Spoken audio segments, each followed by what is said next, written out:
So, I'd love to dive right in if that's good with you. I thought the film was obviously a huge tearjerker, but uh, yeah, I just can't wait to talk about it with you. It was like an amazing movie, an amazing real life story. But what drew you to that role and that kind of heaviness of it? We can cry together today. Exactly. I read the script and I actually didn't know that it was based on a true story until the end. And then I was on a plane actually, and so you know how your emotions are like extra high, like you feel everything more on a plane, which obviously was a while ago.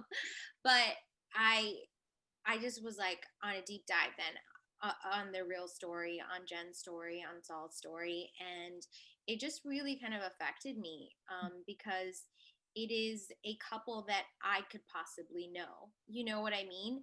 And so that kind of like grounded realness and the way that they persevered and they worked together and how like strong their love was just inspiring to me. And I was like, I need to get in on this for sure. Because I thought it was a very special movie. I could tell right when I read it that it was going to be something really, really great. And it's a great cast too, and it's a great script that really comes through. What was it like kind of working with such a large ensemble cast with so many talented people, yourself included, obviously? Oh my God, Samantha, you're too sweet. it was it was awesome. I had worked with Jessica actually on her series Mary and Jane that was on MTV. I did one episode on there, and I remember just being like so blown away by her. I thought she was such a talent. She's so sweet too, you know what I mean? So I knew at that point that she was part of the cast, and then I found out that Harry had joined, and I was like, oh my God, like incredible.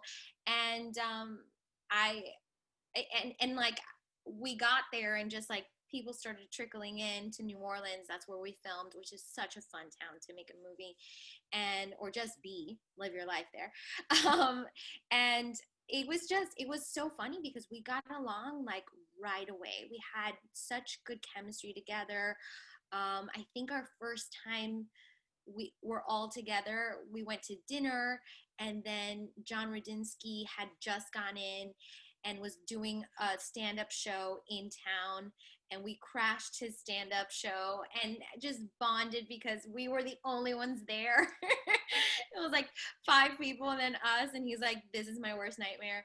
But it was just like instantly connected. I think when a story is a real life story and it's such a meaningful story, you kind of just bond right away, and that's kind of what we did. That's great to hear too, that while you guys were working on something so heavy, you were having some fun kind of offset or on set sometimes. But did the real life Jen Carter come, and was she involved at all, or the real life Amanda, or if Amanda's a composite character more so? But Yeah, Amanda's a composite character. okay. She's not based on one friend in particular, but Jen did come on set, and I think she was there for the wedding scene, which I was like, wow, she's such a strong woman and such an incredible brave woman and so kind. And we had a really good time. She was so giving and um I mean, she's just a warrior. So I think it was really great to have her on set and feel her spirit too, you know. Of course. There's so much going on in your life too that I want to like talk about a little bit of everything. I saw that you're in the midst of directing Press Pause for Victoria's Secret Pink and Judd Foundation. And I just want to hear a little bit more about that project and what the importance of mental health means to you and directing too. Yeah. Well, I mean, I have wanted to direct something for a while, but have, always been like, oh, I don't know if it's the right time, or I don't know if I'm ready, like just casting down on myself. And it took like a pandemic and like a very stressful election to be like, this is the right time. Let's do it now. But the opportunity was just so wonderful and such a great cause. And my friend Courtney Knowles, who works at the Jed Foundation, kind of, recommended me for these, you know, initiatives. And they were like mini episodes that create one big story for the holiday season, and like what happens when things are out of your control and you're experiencing stress or anxiety.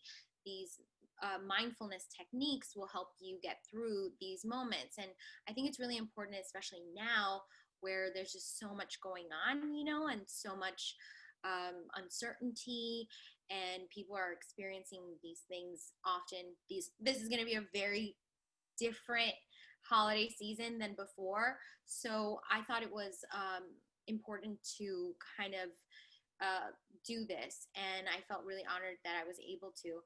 Um, it's important to me because I think that we need to take care of ourselves too, um, and have the tools that we need to be able to be okay.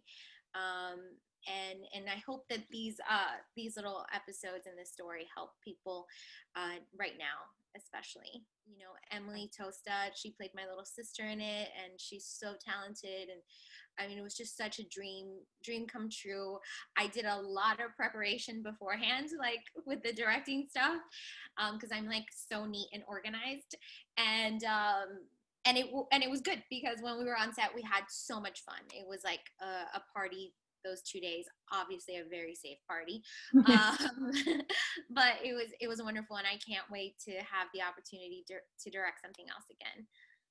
And you've been behind in front of so many different cameras too, aside from directing, but also with Cosmos Temporary, which I'd love to talk about, and working with Elizabeth Banks production company, but also just you creating, producing, writing, and starring in something. How can you possibly wear that many hats for one project?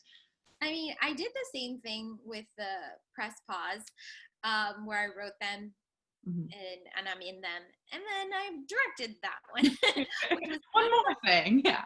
One more thing, it's kind of a lot, but I guess I like the challenge. I don't know, Samantha, or maybe I need to practice what I preach and have some mindfulness techniques. It was like really some stress. But no, I get so much gratification and satisfaction doing these things and being creative. And that's exactly what it was when I worked on Temporary with Elizabeth Banks, who is just, she's a force, and someone I really look up to. She believes in me, and gave me this opportunity to do this series with one of my best friends, who is so talented too, Serena Fiallo. And we wrote, starred in them, produced them. And then this time I took on the hat of directing, the role of directing rather. And it's just great because for me, Samantha, it's like we gotta make our own opportunities. Like what I said before, was like always waiting for the right time for things to like fall into place and be aligned, and it's never going to be the right time. Like, you just have to do it, is what I realized. And I'm so passionate about representation and having more people that look like me on screen. And so the way to do that is to actually get behind the camera and get enrolled in positions where you can make those decisions. And that's why that's like important to me too. And I think that's a great direction that we're hopefully seeing Hollywood and more like rising talent kind of come out of as well. And it's just exciting as a viewer to watch those types of projects and hopefully see it trickle down to everything else. I would be remiss if I didn't mention Animaniacs, because I think that's such like a cult classic. And how do you kind of balance animation work with everything else that you're doing, but also on-screen acting? And can you tell me a little bit more about working with that in Hulu too? Yeah. I think when I told my brother that I was gonna be a voice on Animaniacs, he like flipped out. It was the coolest thing I've ever done. And I'm like, I've been in like 2 franchises, Chris. And he's like, like, one, yeah. Hello, nurse. He was so stoked, and so like I gained points with my bro. And it's great. I will be in season season 2, sorry, they're breaking up the seasons a little bit, the first season a little, and it's been a blast. Like, it's so much fun to be able to get in a booth and bring a character to life, a new character.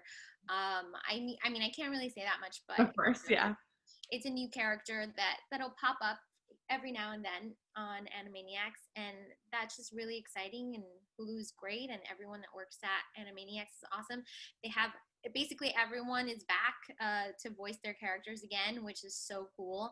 And it is just the same funny, witty, sarcastic, like smart humor that made a lot of people fall in love with Animaniacs in the 90s. And I'm really excited for it to come back and bring a little joy, and a little laughter to us. So that'll be Um, cool. I want just to kind of wrap up a little bit. I do want to talk about what's like ahead for you in 2021. I don't know if you have anything in the works that you can share or just, personal life stuff, but I think everyone's ready for a new year. So what's in store for you? I know. I'm Samantha, like I'm hoping that like it turns 2021 and things just Yeah. start getting better, but they will eventually. And I kind of took a break from a lot of things to focus on being safe and also the election. And now I'm just like hitting the ground running and back to it.